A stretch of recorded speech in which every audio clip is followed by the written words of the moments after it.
Class 11 chemistry রাসায়নিক বন্ধন অধ্যায়ের অর্থাৎ কেমিক্যাল বন্ডিং অধ্যায়ের একটা প্রশ্ন লেখা আছে, কোন ক্ষেত্রে NON কোণের মান সর্বোচ্চ হয়, এবং এখানে চারটে অপশন দেওয়া রয়েছে। দেখো, এই ধরনের প্রশ্নগুলো আমাদের সলভ করতে গেলে আমাদের প্রথমে কয়েকটা জিনিস চেক করতে হবে। কি কি চেক করব? প্রথমত কথা, আমরা এখানে চেক করব হাইব্রিডাইজেশন। এবার হাইব্রিডাইজেশন সেন্ট্রাল অ্যাটমের sp3 হতে পারে। যদি sp3 হয় তাহলে সেটার কোণের মান হবে 109 ডিগ্রি 28 মিনিট। যদি sp2 হয় তাহলে সেটা হবে 120 ডিগ্রি। আর যদি sp হয় এটা হবে 180 ডিগ্রি। অর্থাৎ এদিক থেকে এদিকে বন্ড অ্যাঙ্গেল বাড়ছে। প্রথমত কথা, আমাদের হাইব্রিডাইজেশন চেক করতে হবে। এরপরে সেকেন্ড স্টেপ হচ্ছে, যদি হাইব্রিডাইজেশন অফ সেন্ট্রাল অ্যাটম যদি সেম হয়ে যায়, যদি একই হয়ে যায়, তাহলে আমরা কি করব? তো যদি hybridization of central atom same হয়ে যায়, দেন চেক তাহলে আমাদের চেক করতে হবে, কি চেক করতে হবে? Lone pair on central atom, এটা আমাকে চেক করতে হবে। এবার লোন পেয়ার অন সেন্ট্রাল অ্যাটমের লোন পেয়ার যত বাড়বে, বন্ড অ্যাঙ্গেল আমি এখানে শর্টে লিখছি, তত কমবে। এটা আমরা চেক করব। 3 নম্বরে আমরা চেক করব হাইব্রিডাইজেশন অফ সেন্ট্রাল অ্যাটম। শোনো ভালো করে এবার, হাইব্রিডাইজেশন অফ সেন্ট্রাল অ্যাটম যদি সেম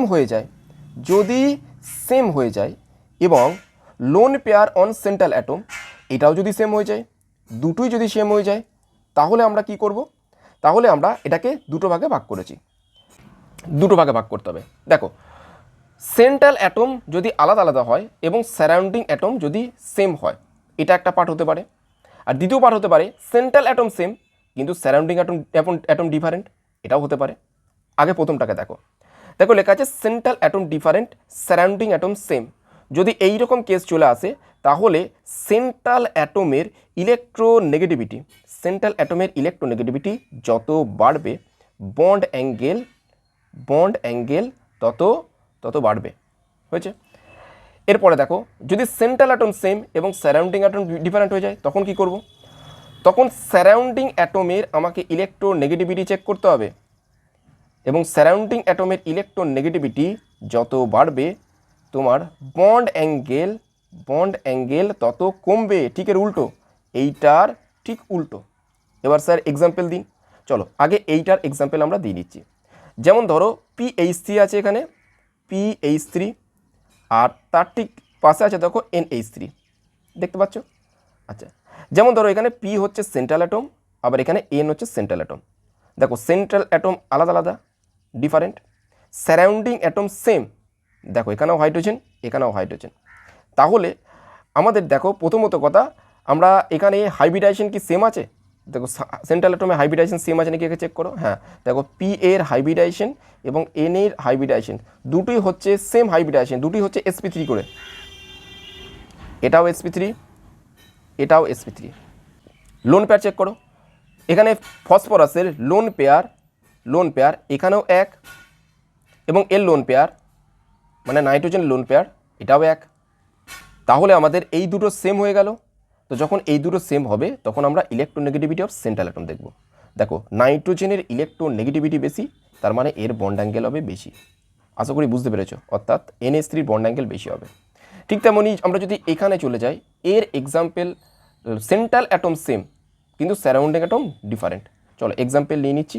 যেমন ধরো BeCl2, আর আমরা নেবো ধরো BeBr2। দেখো, এখানে আমাদের সেন্ট্রাল অ্যাটম দুটোই Be, কিন্তু সারাউন্ডিং অ্যাটম কিন্তু ডিফারেন্ট। এখানে Cl আছে এবং এখানে ব্রোমিন আছে। তাহলে কি দিয়ে চেক করব? ইলেকট্রোনেগেটিভিটি দিয়ে।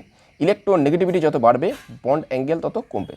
তাহলে এইটা আর এইটার মধ্যে কোনটার বন্ড অ্যাঙ্গেল বেশি হবে, কোনটার বন্ড অ্যাঙ্গেল কম হবে, সেটা তোমরা নিশ্চয়ই বুঝে গেছো। ব্যাস, এবার এই প্রশ্নটাকে ফিরে এসো, যে প্রশ্নটা আমি দিয়েছিলাম। দেখো, প্রশ্নটাতে আমাদের এই 4টে অপশান দেওয়া রয়েছে। এই 4টে অপশান আমি আগে লিখে নিয়েছি। তো এগুলো করার জন্য তোমরা নাইট্রোজেনগুলোর হাইব্রিডাইজেশন বের করবে। হাইব্রিডাইজেশন বের করার ফর্মুলা কি? আমরা H দিয়ে বের করবো। জানো তো তোমরা শিখে গেছো, H সমান half into V plus x, এগুলো সব পড়েছো। C, ঠিক আছে, প্লাস A। আচ্ছা দেখো, B, আগে নাইট্রোজেনের ইলেকট্রনিক কনফিগারেশন তোমরা জানো, এটা 7 নম্বরে আছে। 7 নম্বরে আছে মানে 2,5, তাহলে এখানে বসিয়ে দাও হাফ ইন্টু, এইটার জন্য আগে দেখো ফার্স্ট আমরা এটা দেখছি, হ্যাঁ 1 নম্বরটা। দেখো নাইট্রোজেন হচ্ছে তোমার 5টা, তাহলে ভি এর জায়গায় বসবে তোমার 5 প্লাস এক্স মানে হচ্ছে মোনোভ্যালেন্ট অ্যাটম যাদের যোজ্যতা হচ্ছে তোমার 1। তো এখানে কোনো মোনোভ্যালেন্ট অ্যাটম নেই কারণ অক্সিজেনের যোজ্যতা 2, তাহলে এটা বাদ দাও। তারপর দেখো মাইনাস ক্যাটায়ন আছে, তাহলে ক্যাটায়ন তো এখানে নেই, এখানে প্লাস অ্যানায়ন হবে, তাহলে একটা মাইনাস, তাহলে এখানে প্লাস অ্যানায়ন, তার মানে 1 যোগ করে দাও, তাহলে কী বেরোবে দেখো এখানে sp3 বেরোবে, এটা তোমার 3 বেরোচ্ছে, 3 হলে হবে তোমার sp2। আচ্ছা তাহলে আমাদের এই প্রথমটার বেরিয়ে গেল আমাদের sp2। আচ্ছা sp2 হলে কত ডিগ্রি হয়? sp2 হলে হয় এখনই দেখলাম যে 120 ডিগ্রি। আচ্ছা বেশ 120 ডিগ্রি, বেশ। তারপর আমরা কি চেক করব? লোন পেয়ার হয়েছে। তাহলে দেখো লোন পেয়ার আমরা চেক করার ফর্মুলা হচ্ছে এই তোমাদের হাইব্রিডাইজেশন মানে এইচ মাইনাস সারাউন্ডিং অ্যাটম। আচ্ছা এখানে এইচ কত? এইচ বেরিয়েছে এখানে 3, তাহলে 3 বসালাম। সারাউন্ডিং অ্যাটম দেখো এখানে আছে 2, তাহলে 2, তার মানে এখানে হলো সমান 1, তাহলে এখানে লোন পেয়ার কত? লোন পেয়ার হচ্ছে 1, তার মানে এক্ষেত্রে আমাদের লোন পেয়ার হচ্ছে 1, লোন পেয়ার হবে সমান 1।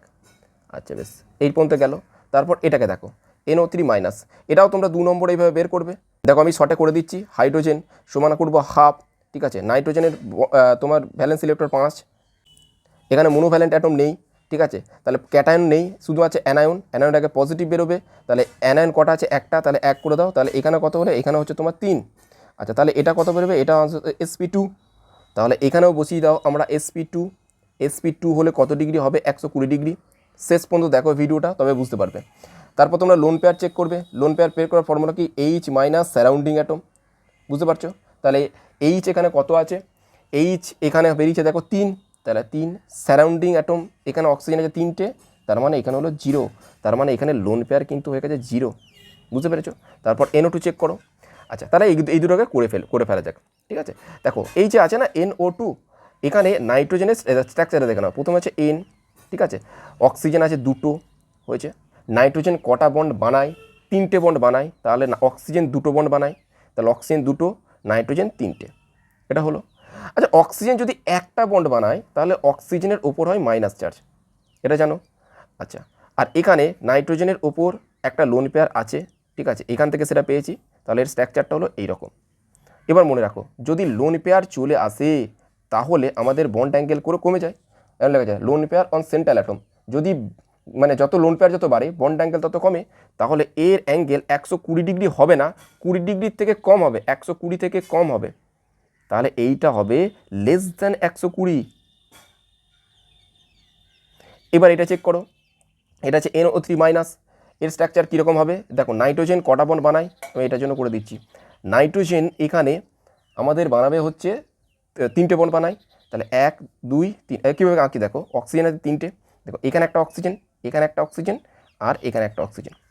দেখো অক্সিজেনের ডবল বন্ড, অক্সিজেনের ওপর সিঙ্গেল বন্ড থাকলে তার উপর হয় মাইনাস, আর অক্সিজেনের ওপর সিঙ্গেল বন্ড হলে তার উপর মাইনাস, আর নাইট্রোজেন যদি 4টে বন্ড বানায় তাহলে তার উপর হবে পজিটিভ চার্জ, তাহলে এখানে পজিটিভ আর নেগেটিভ ক্যান্সেল, একটা নেগেটিভ পড়ে থাকছে NO3 মাইনাস, তাহলে এটা হচ্ছে এর স্ট্রাকচার। কত ডিগ্রি হবে? 120 ডিগ্রি হবে। কেন হবে? কারণ এই ক্ষেত্রে লোন পেয়ার 0, এই যে বের করেছি লোন পেয়ার 0, তার মানে এটা হবে আমাদের 120 ডিগ্রি। এবার দেখো NO2 চলে এসো, NO2টা আমি এখানে করে দিচ্ছি। দেখো NO2 স্ট্রাকচার হচ্ছে এইরকম, এর বন্ড অ্যাঙ্গেল হচ্ছে 134 ডিগ্রি, এটা একটু মনে রাখবে, NO2 বন্ড অ্যাঙ্গেল 134 ডিগ্রি, এটা একটু মুখস্থ রাখবে। আর NO2 স্ট্রাকচার তো তোমরা জানো। তারপর তো NO2 পজিটিভ, তাহলে এখানে এনের জন্য তোমার ওই একই রকমভাবে আমি এখানে 4 নম্বর দিয়ে দেখাচ্ছি। প্রথমে তো কী করবে? হাইব্রিডেশন চেক করবে। কী করে চেক করবে? প্রথমে বসাবে হাফ ইন্টু নাইট্রোজেনের জন্য কত বসবে বলো? 5, ঠিক আছে, পজিটিভ আছে তাহলে মাইনাস হবে, -1 হবে, তাহলে এটা হবে 4, 4 বিয়োগ 1 2, তার মানে এটা হলো আমাদের 2, আর 2 হলে এটা কত হবে? SP হবে, SP হবে 2 হলে। এবার তোমরা কী করবে? লোন পেয়ার চেক করো, ঠিক আছে, এইটা লোন পেয়ার, তাহলে লোন পেয়ার চেক করার ফর্মুলা হচ্ছে তোমার হাইব্রিডাইজেশন মাইনাস সারাউন্ডিং অ্যাটম, দেখতে পাচ্ছ? তাহলে হাইব্রিডাইজেশন এখানে হচ্ছে তোমার 2, আর সারাউন্ডিং অ্যাটম কটা আছে? 2, তার মানে এটা হলো 0, তার মানে লোন পেয়ার 0। আচ্ছা তার মানে এটা হলো আমাদের SP, আর লোন পেয়ার হয়ে গেছে এক্ষেত্রে আমাদের 0।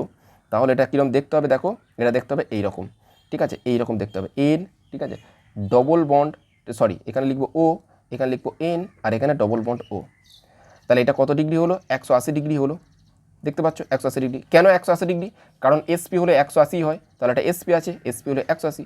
নাইট্রোজেন যখন 4টে বন্ড বানায় তখন নাইট্রোজেনের উপর কী হয়, পজিটিভ চার্জ হয়, তাহলে এই পজিটিভটা নাইট্রোজেনের উপর আছে, আর দুদিকে দুটো অক্সিজেন, আর অক্সিজেন ডবল বন্ড বানায়। আচ্ছা, এটা কেন 120 ডিগ্রি হলো বুঝতে পেরেছো? কারণ এটা sp2 আছে, সেই জন্য 120 ডিগ্রি। এবার তোমরা দেখো বন্ড অ্যাঙ্গেলগুলো লক্ষ্য করো, এটা 120, এটা 120 থেকেও কম, এটা 134, আর এটা 180। তার মানে আমাদের সব থেকে এটা বেশি, তার থেকে কম হচ্ছে এটা, তার থেকে কম হচ্ছে এটা, এবং সব থেকে কম হবে এটা। এবার আমাকে বলেছে কোন ক্ষেত্রে বন্ধন এন ও এন বন্ধন কোণের মান সর্বোচ্চ, তাহলে এইটা হবে আমাদের correct answer, NO2 positive 180 degree. তাহলে অপশন নাম্বার ডি হবে এই ক্ষেত্রে আমাদের কারেক্ট অ্যান্সার। তো তোমাদের যখন বন্ড অ্যাঙ্গেলের প্রশ্ন দেবে তোমরা তখন এই টোটাল প্রসেসটা করে তোমরা দেখে নিতে পারো, এবং এইভাবেই তোমাদের প্রশ্নগুলোকে সলভ করতে হবে।